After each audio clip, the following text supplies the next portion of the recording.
Hello, friends. Hope you're having a great day. Thanks for coming by. Thanks for stopping to see my channel, see the show.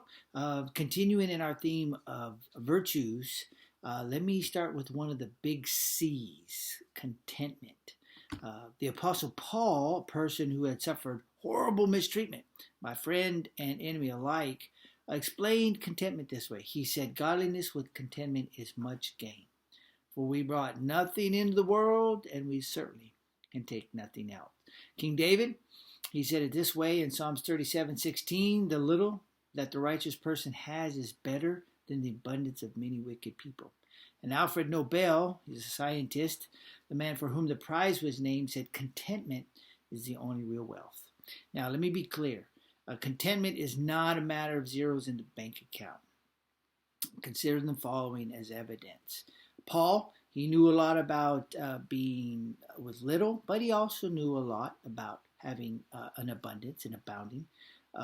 Mr. Nobel, he was a man of extraordinary means, intellectually, financially, and extraordinary means. King David, likewise, right? These men really were pinnacle type people. So it's not about money. See, it's not about the amount of dollars. It's about the amount of grateful acceptance for what's in your hand, for whatever you have at the moment. And we discover some key insights, lots of key insights about this, right, through the years. But let me highlight a couple. The first differentiates material stuff from wealth. See, these two words are not synonymous at all. See, a person might be rich because they have a lot of stuff, but that doesn't mean they're necessarily wealthy. Rich would be the same as wealthy if and only if we were simple material beings designed to use and consume and to be used and consumed like the rest of the world. See, we are not. That's not how this system works out.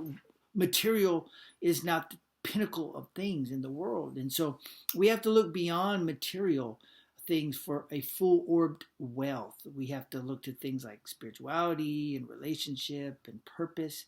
We have to look to things like reciprocity and fraternity for real wealth. Remember, soul poverty is much more consequential than being poor.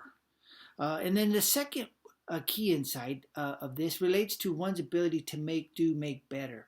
That's the saying I come up with. I don't know if it's mine, if I've heard it, but you got to make do, make better with what is in your hand. See, this is really important, really, really important.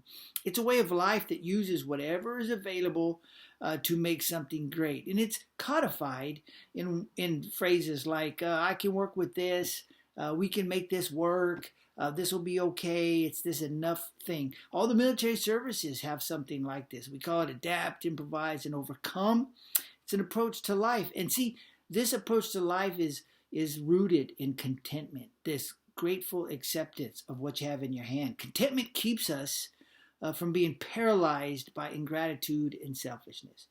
Contentment keeps us from spiraling into this why me, why now, how come thinking trap that paralyzes us. Contentment keeps us from being psychologically bogged down in comparing ourselves and what we have with other people. So remember, turning nothing into something is what God does for a living. And he invites us. He invites us to partner with him in the process of turning a little into a lot. Ask the boy with the loaves and the fishes. A little is much when God is in it. So the process always starts with this great, great, important virtue called contentment. It always starts with a grateful acceptance of what's in your hand. Have a great day. I'll see you tomorrow.